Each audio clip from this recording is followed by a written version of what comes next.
ನಮಸ್ತೆ ಎಜಿ ನ್ಯೂಸ್ಗೆ ಸ್ವಾಗತ. ಬಾಗಲಕೋಟೆ ನಗರದ ನವನಗರ ನೇಕಾರ ಕಾಲೋನಿಯಲ್ಲಿ ಮಾಜಿ ಶಾಸಕಿ ಹಾಗೂ ಚಲನಚಿತ್ರ ರಂಗದ ಖ್ಯಾತ ಕಲಾವಿದರು ಆದ ಉಮಾಶ್ರೀ ಅವರು ಕಾಂಗ್ರೆಸ್ ಪಕ್ಷದ ಪರವಾಗಿ ಭರ್ಜರಿ ಚುನಾವಣಾ ಪ್ರಚಾರ ನಡೆಸಿದ್ದಾರೆ. ಈ ವೇಳೆ ಮಾತನಾಡಿದ ಅವರು, ಕಾಂಗ್ರೆಸ್ ಪಕ್ಷವು ಸದಾ ಬಡವರ ಪರವಾಗಿ ಕೆಲಸ ಮಾಡ್ತಾ ಇದ್ದು ಜನಸಾಮಾನ್ಯರ ಅಭಿವೃದ್ಧಿಗೆ ಬದ್ಧವಾಗಿದೆ ಎಂದಿದ್ದಾರೆ. ರಾಜ್ಯ ಸರ್ಕಾರ ಜಾರಿಗೆ ತಂದಿರುವ ವಿವಿಧ ಜನಪರ ಯೋಜನೆಗಳು ಬಡವರ ಬದುಕಿಗೆ ಬೆಂಬಲವಾಗಿ ನಿಂತಿದೆ ಎಂದಿದ್ದಾರೆ. ತಮ್ಮ ಭಾಷಣದಲ್ಲಿ ಉಮಾಶ್ರೀ ಅವರು ಕಾಂಗ್ರೆಸ್ ಪಕ್ಷವು ಬಡವರ ಕೈ ಹಿಡಿದು ಅವರನ್ನ ಸಮಾಜದ ಮುಖ್ಯ ಪ್ರವಾಹಕ್ಕೆ ತರಲು ನಿರಂತರವಾಗಿ ಶ್ರಮಿಸ್ತಾ ಇದೆ. ಈ ಬಾರಿಯೂ ಕೂಡ ಜನ ಕಾಂಗ್ರೆಸ್ ಪಕ್ಷಕ್ಕೆ ಬೆಂಬಲ ಕೊಟ್ಟು ಅಭಿವೃದ್ಧಿಗೆ ಸಹಕರಿಸಬೇಕು ಅಂತ ಮನವಿ ಮಾಡಿದ್ದಾರೆ. ಕಾಂಗ್ರೆಸ್ ಪಕ್ಷದ ಉಪಚುನಾವಣೆಗೆ ಸಂಬಂಧಪಟ್ಟ ಹಾಗೆ ನಮ್ಮ ನಾಯಕರಾದಂಥ ಮೇಟಿ ಸಾಹೇಬ್ರು HY ಮೇಟಿ ಸಾಹೇಬರು ತೀರ್ಕೊಂಡಿದ್ದರಿಂದ ಅವರು ಮಾಜಿ ಮಂತ್ರಿಗಳು ಆಗಿದ್ದರು, ಶಾಸಕರಾಗಿ ಈ ಬಾರಿ ಗೆದ್ದಿದ್ರು. ಹಿರಿಯ ಜೀವ, ಎಲ್ಲರ ಬಡವರ ಪರವಾಗಿ, ಮಧ್ಯಮ ವರ್ಗದವರ ಪರವಾಗಿ ಎಲ್ಲ ಜಾತಿ ಜನಾಂಗಗಳನ್ನು ಹಿಡ್ಕೊಂಡು ಹೊಂಟಿದ್ರು. ಭಾಳ ಒಳ್ಳೆ ಹೆಸರು ತೊಗೊಂಡಿದ್ರು. ಎಲ್ಲ ಯಾರೇ ಹೋದ್ರು ಬಾಯಪ್ಪ ಶಾಪಾನಿ ಮಾಡಿಸಿ ಒಂದಿಷ್ಟು ಚುರುಮುರಿ ತಿನ್ನಿಸಿ ಬಜ್ಜಿ ತಿನ್ನಿಸಿ ಕಳಿಸ್ತಿದ್ರು. ಅಂದರೆ ಹಚ್ಕೋತಿದ್ರು ಮಂದಿನ, ಹಚ್ ಅಂತಿರ್ಲಿಲ್ಲ, ಹಚ್ಕೋತಿದ್ರು. ಹುಡುಗರಂತೂ ಅವ್ರ ಹತ್ರ ಹೋಗ್ತಿದ್ದಿಲ್ಲ, ನಮ್ಮ ಹತ್ರನೇ ಬರೋಲ್ಲ. ಯಂಗ್ಸ್ಟರ್ಸ್ ಜೊತೆ ಇರ್ತಾರೆ. ನಮ್ಮನ್ನು ನೋಡಿ ಸ್ವಲ್ಪ ದೂರ ಹೊಡಿದೆ, ಯಾಕಂದ್ರೆ ನಾವು ಸ್ವಲ್ಪ ಹಿರಿಯರಾದರೆ ನಾವು ಕಾರಣಕ್ಕೆ ಬರೋದಿಲ್ಲ ಅಂತ. ಹೀಗಾಗಿ ಅವ್ರು ಬಹಳ ಚೆನ್ನಾಗಿ ಹಚ್ಕೊಳ್ತಿದ್ರು. ಇವತ್ತು ಹೆಚ್ಚು ಜನಪರವಾಗಿ ಕೆಲಸ ಮಾಡಿರ್ತಕ್ಕಂಥ ಕಾಂಗ್ರೆಸ್ ಪಕ್ಷ ಇವತ್ತು ಏನು ನಿಮ್ಮ ಮುಂದೆ ಮತವನ್ನು ಯಾಚನೆ ಮಾಡೋಕ್ಕೆ ಬಂದಿದ್ದೀವಿ. ನಮ್ಮ ಶ್ರೀನಿವಾಸ್ ಅವರು, ಕಾರ್ಮಿಕ ನಾಯಕರು, ನಮ್ಮ RJ, ನಮ್ಮ ರಾಮದುರ್ಗವರು, ಮತ್ತು ಸುಳಿಕೇರಿಯವರು, ಇನ್ನು ಕಡಾದ ಮತ್ತು ರಾಜು ಅವರು ಬಂದಿದ್ದಾರೆ, ವಿರೂಪಾಕ್ಷಪ್ಪ ಬಂದಿದ್ದಾರೆ. ಎಲ್ಲರೂ ಇದ್ದೀರಿ. ಪ್ರೀತಿಯಿಂದ ಗೌರವದಿಂದ ನಮ್ಮನ್ನೆಲ್ಲ ಕಂಡು ಇಲ್ಲಿ ನಿಮ್ಮ ನಗರಕ್ಕೆ ಬರಮಾಡ್ಕೊಂಡು, ಪ್ರೀತಿ ಗೌರವ ಅಂತಕ್ಕಂಥದ್ದು ಮತಗಳಾಗಿ ಪರಿವರ್ತನೆ ಆಗಬೇಕು ಅನ್ನೋದು ನನ್ನ ವಿನಂತಿ. ನಮ್ಮ ಸೋಲಾರ್ ಮತಗಳಾಗಿ ಪರಿವರ್ತನೆ ಆಗಬೇಕಂದ್ರೆ ಮೊದಲನೇದಾಗಿ ಯಾರು ಏನು ನಮಗೆ ಅನುಕೂಲ ಮಾಡಿಕೊಡ್ತಾ ಇದ್ದಾರೆ. ಈಗಂತೂ ನಾನು ಯಾವುದೇ ಒಂದು ಸಭೆಯಲ್ಲಿ ಮಾತಾಡಬೇಕಾದ್ರೂ, ಈಗ ವೇದದ ಕಾಲಗಳಲ್ಲೆಲ್ಲ ನಾವು ಪ್ರಜಾಪ್ರಭುತ್ವದ ಕಾಲದಲ್ಲಿದೆ. ವೇದದ ಕಾಲದಲ್ಲಿ ಬ್ರಾಹ್ಮಣ, ಕ್ಷತ್ರಿಯ, ವೈಶ್ಯ, ಶೂದ್ರ ಅಂತೇನೋ ಮಾಡಿಟ್ಟಿದ್ರು. ಮತ್ತು ಶೂದ್ರರಲ್ಲೇ ನಾವೆಲ್ಲರೂ ನಮ್ಮ ಕೇಳಿದ್ರೆ ನಾವೇನು ಶೂದ್ರೇನ ಅಂತಾರೆ. ಹಂಗಲ್ಲ. ಯಾರ್ಯಾರು ಕಾಯಕ ಜೀವಿಗಳಿದ್ವಿ ಆ ಎಲ್ಲ ಕಾಯಕ ಜೀವಿಗಳನ್ನು ಒಂದು ಮಾಡಿ ಅವನ್ನ ಶೂದ್ರರು ಅಂತ ಆ ಕಾಲದಲ್ಲಿ, ವೇದದ ಕಾಲದಲ್ಲಿ ಕರೆದಿದ್ದಂಥದ್ದು. ಈಗೇನಂತೀವಿ ನಾವು?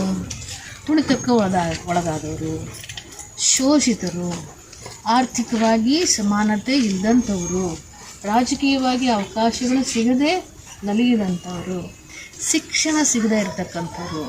ಆ ಕಾಲದಲ್ಲೂ ಅದೇ ಆಗಿತ್ತು ಮತ್ತು ಈ ಕಾಲದಲ್ಲೂ ಇದೇ ಆಗ್ತಾಯಿದೆ ಅನ್ನುವಂಥದ್ದಾದಾಗ ಅಂತಹ ಸಮುದಾಯಗಳನ್ನು ಮೇಲೆತ್ತುವ ಕೆಲಸವನ್ನು ಪ್ರಜಾಪ್ರಭುತ್ವ ವ್ಯವಸ್ಥೆಯಲ್ಲಿ ಮಾಡ್ತಾರೆ. ಅಂದರೆ ಡೆಮಾಕ್ರೆಟಿಕ್ ಸಿಸ್ಟಮ್.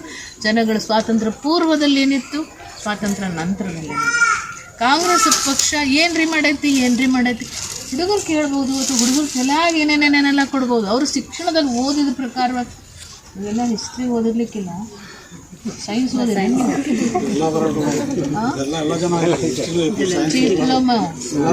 ಹೆಚ್ಚು ನಮ್ಮ ನೆಕಾರ ಹುಡುಗರು ITI ಬಹಳ ಮಾಡಿದ್ರು, ಭಾಳ ಅಷ್ಟೇ. ಅದರ ಮೇಲೆ ಓದಿಸೋದಕ್ಕೂ ಕಷ್ಟ, ಅವ್ರಿಗೆ ಓದೋದಕ್ಕೂ ಕಷ್ಟ.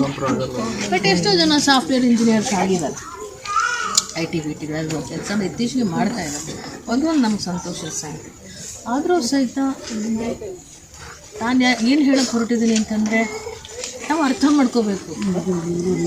ಯಾರೋ ಹೇಳಿಕೊಟ್ಟಿದ್ದನ್ನು ನಾವು ಕೇಳೋದಕ್ಕಿಂತಲೂ, ಉಮಾಶ್ರೀ ಹೇಳೋಗ್ತಾರೆ ಅಂತ ಕೇಳೋದಕ್ಕಿಂತಲೂ, ಅದು ಇನ್ಯಾರೋ ಬಂದು ಹೇಳ್ತಾರೆ ಅನ್ನೋದಕ್ಕಿಂತಲೂ ದೇಶದಲ್ಲಿ ಇವತ್ತು ಏನಾಗ್ತಾ ಇದೆ, ಎಷ್ಟು ಸುಳ್ಳುಗಳನ್ನು ಅವ್ರು ಏನೇ ನಾವು ಅದನ್ನು ಮಾಡಿದ್ದೀವಿ.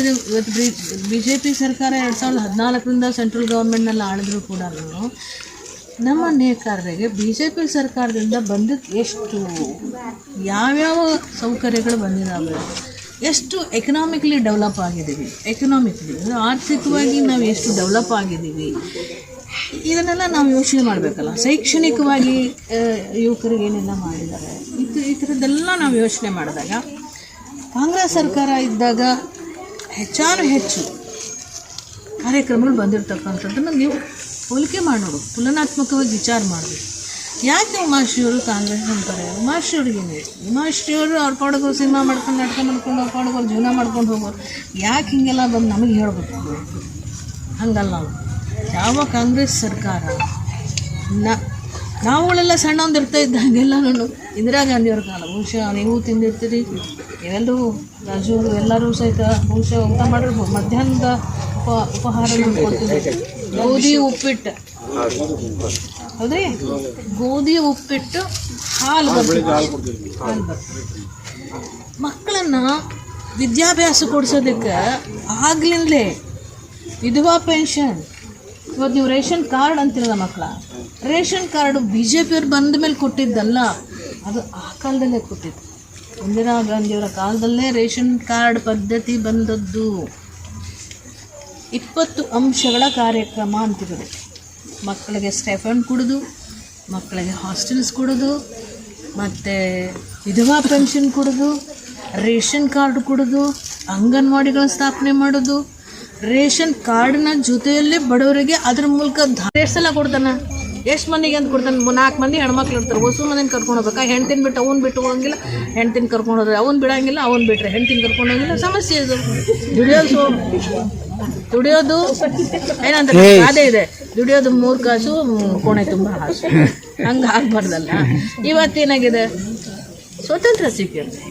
ನಾನು ನೋಡ್ರಿ ಮಕ್ಕಳನ್ನ ಕರ್ಕೊಂಡು, ನಮ್ಮ ಅತ್ತೆಯವ್ರನ್ನ ಕರ್ಕೊಂಡು, ನಮ್ಮ ಅವ್ವರ ಕರ್ಕೊಂಡು ನಾವು ದೇವಸ್ಥಾನಕ್ಕೆ ಹೋಗಿ ಬರ್ತೀವಿ ಹೇಳಿ ಹೋಗ್ತಾ ಆನಂದ.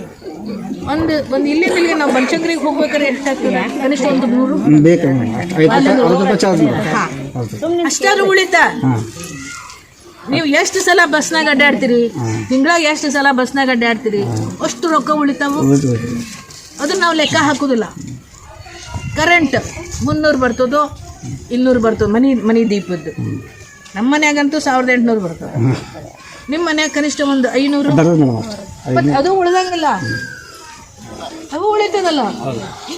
ಇಂಥವೆಲ್ಲ ಸಣ್ಣ ಪುಟ್ಟ ಕಾರ್ಯಕ್ರಮ. ಇವಾಗ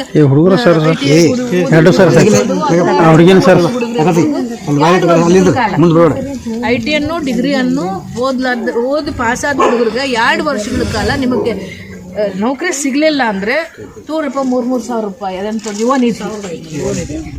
ನಿಧಿ ಹೌದಲ್ಲ. ವಿದ್ಯಾಸಿರಿ ಯಾರು ಕೊಟ್ಟಿದ್ದು? ಸಾಹೇಬರೇ ಕೊಟ್ಟಿದ್ದು ವಿದ್ಯಾಸಿರಿ. ನೆನಪೋದಲ್ಲ ಹುಡುಗರಿಗೆ ಕೇಳ್ತೀವಿ, ಅಪ್ಪ ನೀವು ಓದೋ ಮುಂದೆ ಹಾಸ್ಟೆಲ್ 13 ಮತ್ತು 18ರವರೆಗೂ ವಿದ್ಯಾಸಿರಿ ಅಂತ ಒಂದು ಕಾರ್ಯಕ್ರಮ ಕೊಡ್ತಾರೆ. ಹಾಸ್ಟೆಲಲ್ಲಿ ಸೀಟ್ ಸಿಗಲಿಲ್ಲ ಅಂದರೆ ರೂಮಿಗೆ ಬಾಡಿಗೆ ಕಟ್ಕೊಂಡು ನಿಮಗೆ 1,500 ರೂಪಾಯಿ ಕೊಟ್ಟರೆ ಅಂದ್ರೆ ವರ್ಷಕ್ಕೆ 15,000 ರೂಪಾಯಿ ಕೊಡ್ತೀನಿ. ಏನಪ್ಪ ಅದ್ರಾಗ ಎಷ್ಟೋ ಜನ ಬಿಡಿಸ್ಬಿಡ್ತಿದ್ರು ಶಾಲೆನ. ಇಲ್ಲಿಂದ ಅಲ್ಲಿ ಕಳ್ಸೋದೇನಪ್ಪ, ಅಷ್ಟೊಂದು ನಾವು ಕಟ್ಟಕ್ಕೆ ಆಗೋದಿಲ್ಲಪ್ಪ ಅಂತ 15,000 ಪರ್ ಇಯರ್ ಕೊಡ್ತಾರೆ. ಇವು ಎಲ್ಲ ನೆನೆಸ್ಬೇಕಲ್ಲ ಬಡ ಮಂದಿ. ಇದು ಮಧ್ಯ ಮಾರ್ಗದ ನೆನೆಸ್ಬೇಕಲ್ಲ. ಎಲ್ಲಿವರೆಗೂ ಸಿದ್ದರಾಮಯ್ಯ ಅವರು ಇಂಥ ಚಲೋ ಕಾರ್ಯಕ್ರಮ ಕೊಟ್ಟಾರೆ. ಎಷ್ಟೆಷ್ಟು ಒಳ್ಳೊಳ್ಳೆ ಒಂದು ಕಾಂಗ್ರೆಸ್ ಕಾರ್ಯಕ್ರಮಗಳು ಭಾಳಷ್ಟು ಹೇಳ್ಬೋದು. ನಾನು ಬಡ ಮಂದಿದೆ ಹೇಳ್ತೀನಿ. ಏನು ಅವರು ಅದು ಮಾಡೀವಿ ಇದು ಮಾಡೀವಿ ಅವ್ರು ಹೇಳ್ತಾರೆ, ಬಹುಶಃ ಅದೆಲ್ಲ ನಿಮ್ಗೆ ಇಷ್ಟ ಆಗ್ಬೋದು. ನಾನು ಇವತ್ತಿಗೂ ಹೇಳ್ತೀನಿ, ಇವತ್ತು ರೈತರು ಏನಾದರೂ ನಮಗೆ ಅಫ್ಕೋರ್ಸ್ ಒಂದು ಆಲ್ಮಟ್ಟಿ ಡ್ಯಾಮ್ ಕಟ್ಟಬೇಕಂದ್ರೆ ರೈತರದ್ದು ತ್ಯಾಗ ಇದೆ. ಅದ್ರಾಗ ಭಾಳಷ್ಟು ಇದು ಹೋಗ್ಯದ, ಜಮೀನುಗಳು ಹೋಗ್ಯದ. ಇವತ್ತು 30 ಲಕ್ಷ 40 ಲಕ್ಷ 20 ಲಕ್ಷ ಅಂತ ಒಂದು ರೇಟ್ ಫಿಕ್ಸ್ ಮಾಡಿ ಯಾವ ಗೌರ್ಮೆಂಟು ಮಾಡಿರಲಿಲ್ಲ. ಇವತ್ತೊಂದು ಒಳ್ಳೆಯ ಒಂದು ರೇಟ್ ಕೊಟ್ಬಿಟ್ಟು ಅದನ್ನು ಅವರಿಗೆ ಪರಿಹಾರ ಒದಗಿಸ್ಕೊಡ್ತಾ ಇದ್ದಾರೆ. ಆಲ್ಮಟ್ಟಿ ಡ್ಯಾಮ್ ಅವ್ರು ಕಟ್ಟಿದ್ರೇನು? ಇಲ್ಲ, ಕಾಂಗ್ರೆಸ್ನವ್ರು ಗೌರ್ಮೆಂಟ್ ಕಟ್ಟಿದ್ದಾರೆ. ಹಿಡ್ಕಲ್ ಡ್ಯಾಮ್ ನಮ್ಮಲ್ಲಿ ಜಮಖಂಡಿ ಹತ್ರದಲ್ಲಿ ಹಿಡ್ಕಲ್ ಡ್ಯಾಮ್ ಅದು ಕಟ್ಟಿದ್ದಾರೆ. ಬಾಕ್ರಾನಂಗಲ್ ಕಟ್ಟಿದ್ದಾರೆ. ಸುಮ್ಮನೆ ಕಾಂಗ್ರೆಸ್ ಅದು ಮಾಡಿಲ್ಲ ಇದು ಮಾಡಿಲ್ಲ ಅನ್ನೋ ಬದಲು ಸಾಕಷ್ಟು ಮಾಡಿದೆ. ಆದರೆ ಅನಾವಶ್ಯಕವಾಗಿ ಇತಿಹಾಸ ತಿರುಚೋದು, ಆ ಇಂದಿರಾ ಗಾಂಧಿಯವ್ರ ಬಗ್ಗೆ ಕೆಟ್ಟದಾಗ ಮಾತಾಡೋದು, ನೆಹರೂರ ಬಗ್ಗೆ ಕೆಟ್ಟದಾಗ ಮಾತಾಡೋದು, ಅಂಬೇಡ್ಕರ್ ಅವ್ರ ಬಗ್ಗೆ ಕೆಟ್ಟದಾಗ ಮಾತಾಡೋದು, ಯಾರಿಗೋ ಹಚ್ಚಿ ಯಾವುದೋ ಫೋಟೋ ಹಾಕಿ ಅಸಹ್ಯವಾಗಿ ಬರೆಯೋದು, ಸೋಷಿಯಲ್ ಮೀಡಿಯಾದಲ್ಲಿ ಇಷ್ಟು ಕೆಟ್ಟ ಕೆಟ್ಟ ಪರಿಸ್ಥಿತಿ ನಿರ್ಮಾಣ ಆಗಿದೆ ಅಂದರೆ ಅದನ್ನೆಲ್ಲ ನಮ್ಮ ಹುಡುಗರು ನಂಬೋದು, ನಮ್ಮ ಯುವಕರು, ನಮ್ಮ ಸಮಾಜ ಅಂತಲ್ಲ ಎಲ್ಲ ಸಮಾಜದಲ್ಲೂ ಕೂಡ. ಅದರಿಂದ ಇದೆಲ್ಲ ನಮಗೆ ಬೇಕಾಗಿಲ್ಲ. ನಮ್ಮ ಹೊಟ್ಟೆ, ನಮ್ಮ ನೆತ್ತಿ, ನಮ್ಮ ಉದ್ಯೋಗ, ಇದಕ್ಕೆ ನಮಗೆ ಸಹಕಾರ ಯಾರು ಕೊಡ್ತಾರೆ? ನಮ್ಮ ಸಮುದಾಯಗಳಿಗೆ ಕೇಳ್ಯಾರ ಪಾಪ, ಅಮ್ಮ ಇದಾಗಬೇಕು, ಆಯ್ತಪ್ಪ ನಾನು ಮಾತಾಡ್ತೀನಿ, ನಮ್ಮ ಸಮುದಾಯಕ್ಕಿಂತದ್ದು ಒಂದು ಆಗಬೇಕಾಗಿರಪ್ಪ ಮಾಡಿಕೊಡ್ರಿ, ನಾನು ಕೇಳ್ತೀನಿ. ಇದು ನಮಗೆ ಮುಖ್ಯವಾಗಿ ಬೇಕಾಗಿರ್ತಕ್ಕಂಥದ್ದು. ಸೊ ಹಾಗಾಗಿ ಇದನ್ನು ನೀವು ಅರ್ಥ ಮಾಡ್ಕೊಳ್ರಿ. ಕಾಂಗ್ರೆಸ್ ಪಕ್ಷ ಯಾವತ್ತೂ ಕೈ ಹಿಡಿತದೆ, ಯಾರನ್ನೂ ಕೈ ಬಿಟ್ಟಿಲ್ಲ. ಚಲೋ ಚಲೋ ಕಾರ್ಯಕ್ರಮ ಕೊಟ್ಟಾರ. ನಂಗೆ ಸಂತೋಷ. ಗೃಹಲಕ್ಷ್ಮಿ ಪ್ರತಿಯೊಂದು ಮನೆಗೂ ಕೂಡ 2,2 ಸಾವಿರ ಪ್ರತಿಯೊಂದು, ಅಂದರೆ ಟ್ಯಾಕ್ಸ್ ಕಟ್ಟೋರಿಗಲ್ಲ, ಇನ್ಕಮ್ ಟ್ಯಾಕ್ಸ್ ಇರೋರಿಗಲ್ಲ, ಯಾರು ಇಲ್ಲ ಅವ್ರಿಗೆಲ್ಲರಿಗೂ ಕೂಡ 2,2 ಸಾವಿರ ಬರ್ತದೆ. ಯಾರನ್ನು ಕೇಳಿಸ್ತೀವಿ? 2,000 ಅಂದರೆ ವರ್ಷಕ್ಕೆ 24,000. ಕಮ್ಸೆ ಕಮ್ ಅಣ್ಣಾರಿ ಹೇಳ್ತೀರಿ, ಕಮ್ಸೆ ಕಮ್ ಲೆಕ್ಕ ಹಾಕಿದ್ರೆ ಒಂದು ವರ್ಷಕ್ಕೆ ಕಮ್ಸೆ ಕಮ್ ಅಂದ್ರೆ 70,000ವರೆಗೂ ವರ್ಕೌಟ್ ಆಗ್ತದೆ. ಆದರೆ ಏನು ಒಂದಷ್ಟು 10-15 ಸಾವಿರ ರೇಟ್ ಹೆಚ್ಚಾಗ್ಯದ, ಇನ್ನು ಅನಿವಾರ್ಯ ಆಗ್ತದೆ ಕೆಲವೊಮ್ಮೆ. ಸೊ ಕಟ್ಟಬೇಕಾಗ್ತದೆ, ಎಲ್ಲರಿಗೂ ಬರೋಂಗಿಲ್ಲ, ಕೆಲವ್ರಿಗೆ ಕಟ್ಟಲೇಬೇಕಾಗ್ತದೆ. ಸೊ ಇಂಥ ಪರಿಸ್ಥಿತಿಯಲ್ಲಿ ನೀವೆಲ್ಲರೂ ಅರ್ಥ ಮಾಡಿಕೊಂಡು, ಇವೆಲ್ಲ ಬುದ್ಧಿವಂತಿದ್ರಿ, ಅರ್ಥ ಮಾಡಿಕೊಂಡು ಕಾಂಗ್ರೆಸ್ ಪಕ್ಷಕ್ಕೆ ಹಸ್ತದ ಗುರುತಿಗೆ ಓಟ್ ಹಾಕಿದ್ರೆ ನಮಗೂ ಒಂದು ಮರ್ಯಾದೆ ಬರ್ತದೆ. ಎಲ್ಲ ನೇಕಾರೆಲ್ಲ ಬರೀ BJP ಮಾಡ್ತಾರೆ ಅನ್ನೋ ಆರೋಪ ಏನದಲ್ಲ, ಅದರಿಂದನೂ ಹೊರಗೆ ಬಂದಂಗೆ. ಸೊ ನೀವೆಲ್ಲ ಅರ್ಥ ಮಾಡ್ಕೊಂಡು ಇವತ್ತು ಏನು ನಾ ಬಂದೀನಿ, ನಿಮ್ಮನ್ನೆಲ್ಲ ರಿಕ್ವೆಸ್ಟ್ ಮಾಡ್ತಾನೆ, ದಯಮಾಡಿ ಹವೇಲಿ ಇರ್ಬೋದು, ನೇಕಾರ್ ಕಾಲೋನಿ ಇರ್ಬೋದು, ಅವು ಯಾರು ಬರ್ಬೋದು, ನಿಮಗೆಲ್ಲ ತಲೆ ಕೇಳಿಸ್ಬೋದು. ಮತ್ತು ಆಮಿಷಗಳ ಒಡ್ಬೋದು. ಆಮಿಷ ಅಂದರೆ ನಿಮ್ಗೆ ಗೊತ್ತಾಗ್ತದೆ, ಅದು ಎಲೆಕ್ಷನ್ ಟೈಮಲ್ಲಿ ಎಲ್ಲ ಏನೇನೇನು ಮಾಡ್ತಾರೆ ಅನ್ನೋದಕ್ಕಿಂತ ಅದೆಲ್ಲ ತಲೆಯಾಗಿಂತಿದ್ದೀರಿ. ಸ್ವಚ್ಛಂಗೆ ಹೋಗಿ ಹಸ್ತದ ಗುರುತಿಗೆ ದಯಮಾಡಿ ಕೈ ಮುಗ್ತೀನಿ ಓಟ್ ಹಾಕ್ಕೊಡ್ರಿ, ನಮಗೆ ಹೆಚ್ಚು ಮಾಡಿಕೊಡ್ರಿ ಓಟು. ಉಮೇಶ್ ಮೇಟಿ ಏನು ನಿಂತಾರಲ್ಲ ಹುಡುಗ, ಪಾಪ ಒಂದು ಯುವಕನಿಗೆ ಕೊಟ್ಟಾರೆ. ಅದ್ರಾಗೂ ಒಂದು ಹಿಂದುಳಿದ ವರ್ಗ, ಯೋಚನೆ ಮಾಡಬೇಕು ನಾವು. ಬ್ಯಾಕ್ವರ್ಡ್ ಕ್ಲಾಸ್ ಅನ್ನುವಂಥದ್ದು, ಇಲ್ಲೆಲ್ಲ ಬ್ಯಾಕ್ವರ್ಡ್ ಕ್ಲಾಸ್ ಇದ್ದೀವಿ. ಮುಸಲ್ಮಾನರು ಇದ್ದಾರೆ, ನೇಕಾರ್ ಇದ್ದಾರೆ, ವಾಲ್ಮೀಕಿ ಸಮಾಜದವ್ರು ಇರ್ತಾರೆ, ಇಂಥವರೆಲ್ಲ ಏನೇನಿದಾರಲ್ಲ ಎಲ್ಲರೂ ಸಹಿತ ಅಷ್ಟೇ. ನಾನು ಕಾಂಗ್ರೆಸ್ ಪಕ್ಷದ ಉಪಯೋಗ ತೊಗೊಂಡಿರೋರು ಯಾರಿಲ್ಲ ಅಂತಲ್ಲ, ಎಲ್ಲರೂ BJPಯವರು ತಗೊಳ್ಳಿ, ಚೆನ್ನಾಗಿರಲಿ, ನೆನೆಸಬೇಕು, ತೀರ್ಮಾನ ಮಾಡಬೇಕು, ಬದಲಿ ಆಗಬೇಕು. ಈ ಬದಲಾವಣೆ ನಿಮ್ಮ ಮನಸ್ಸುಗಳಲ್ಲಿ ಬರದೆ ಹೋದರೆ ಕಷ್ಟ ಆಗ್ತದೆ. ಅದರಿಂದ ತಾವೆಲ್ಲ ಅರ್ಥ ಮಾಡಿಕೊಂಡು ಹಸ್ತದ ಗುರುತಿಗೆ ಮತ ಹಾಕ್ರಿ ಅಂತ ನಿಮ್ಮಲ್ಲಿ ವಿನಂತಿ ಮಾಡ್ತೇನೆ.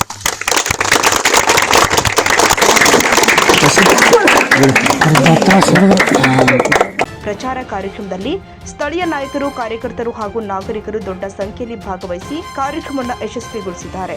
Iranna Mageri, AG news. ಕನ್ನಡಿಗರ ಮೆಚ್ಚಿನ ನಿಮ್ಮ AG 24/7 ನ್ಯೂಸ್ ಕನ್ನಡ ವಾಹಿನಿ ಇದೀಗ ಟಿವಿಯಲ್ಲಿ ಲಭ್ಯ.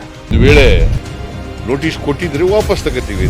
ಇವತ್ತು ವಕ್ಫ್ ಪ್ರಾಪರ್ಟಿ ಅಂತೇಳಿ ಬರ್ತದೆ ಅಂತ ಹೇಳಿದ್ರೆ ರೈತರ ಬೀದಿಗೆ ಬಂದ್ರೆ ಏನ್ ಮಾಡ್ಬೇಕಾಗತ್ತೆ? ಯಾರು ವೋಟ್ ಹಾಕಿಲ್ಲ ಅಂದ್ರೆ ಗ್ಯಾರಂಟಿನೆಲ್ಲ ಸ್ಟಾಪ್ ಮಾಡ್ಬಿಡ್ತೀವಿ.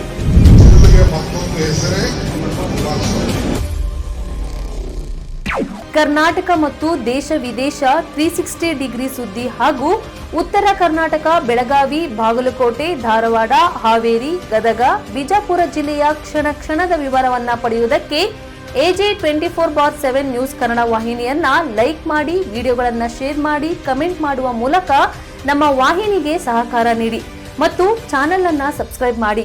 ಧನ್ಯವಾದಗಳು.